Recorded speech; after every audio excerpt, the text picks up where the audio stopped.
Tugas modul 1.1 8A Refleksi Pengetahuan dan Pengalaman Ki Hajar Dewantara oleh CGP Rizky Saputra SSTGR dari SMK Negeri Sulpekan. Filosofi pendidikan menurut Ki Hajar Dewantara tercermin dalam 5 aspek. Yang pertama, pendidikan dan kebudayaan. Pendidikan adalah tempat persemaian segala benih-benih kebudayaan yang hidup dalam masyarakat kebangsaan. Yang kedua, kebudayaan itu sifatnya dinamis. Tidak ada kebudayaan yang sama. Pertukaran kebudayaan harusnya menguatkan identitas masing-masing kebudayaan. Yang ketiga, guru itu menuntun.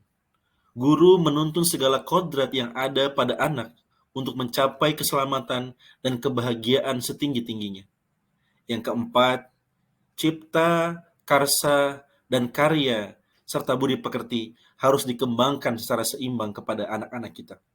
Yang kelima, bahwa pendidikan itu harus menghamba pada anak atau berpihak pada anak. Karena pendidikan harus memenuhi segala kebutuhan tumbuh kembang anak agar anak-anak memiliki kreativitas, memiliki kemampuan yang sesuai dengan bakat dan minat mereka. Hal ini pula sejalan dengan semboyan dari Ki Hajar Dewantara yang terkenal, yaitu Ing Ngarso Sung Tolodo, Ing Madyo Mangunkarso, Tuturi Handayani.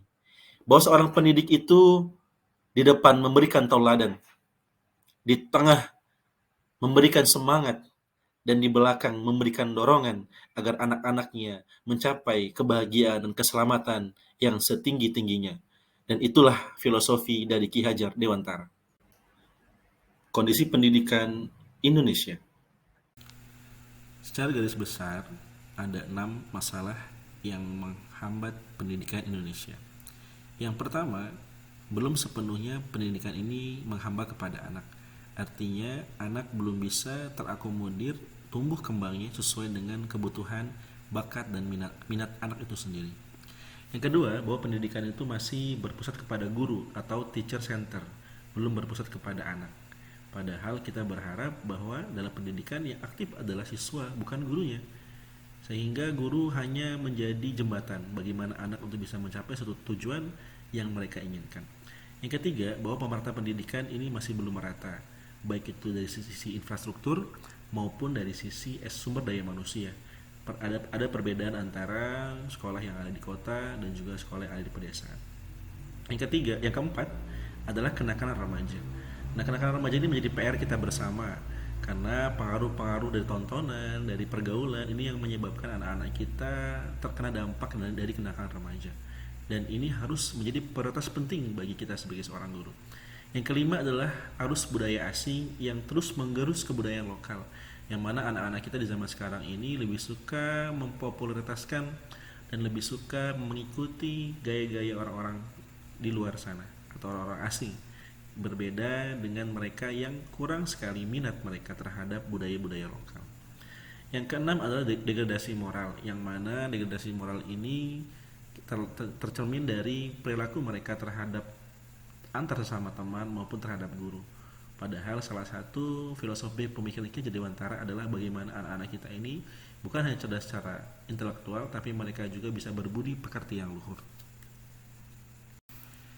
Filosofi pemikiran Ki Hajar Dewantara begitu sangat menginspirasi bagi kita, yang mana kita sebagai seorang guru berorientasi kepada bagaimana tumbuh kembang anak agar anak-anak bisa mencapai kebahagiaan dan keselamatan setinggi-tingginya.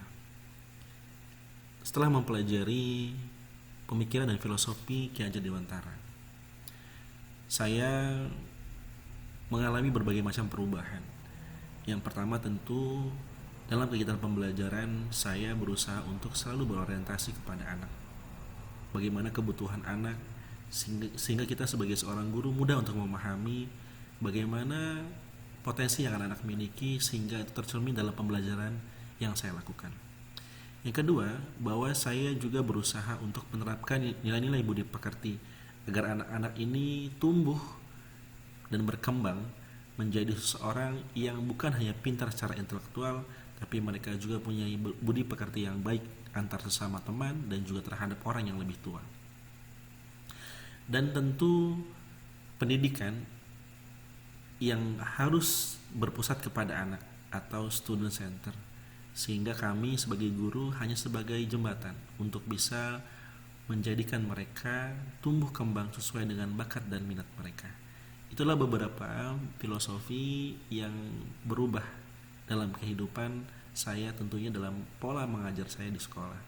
Dan hal yang akan saya lakukan pertama kali ketika saya menerapkan filosofi pemikiran Ki Dewantara adalah menerapkan nilai-nilai budaya pekerti di sekolah saya, tentunya di kelas saya, dengan tetap berpedoman kepada kebudayaan lokal.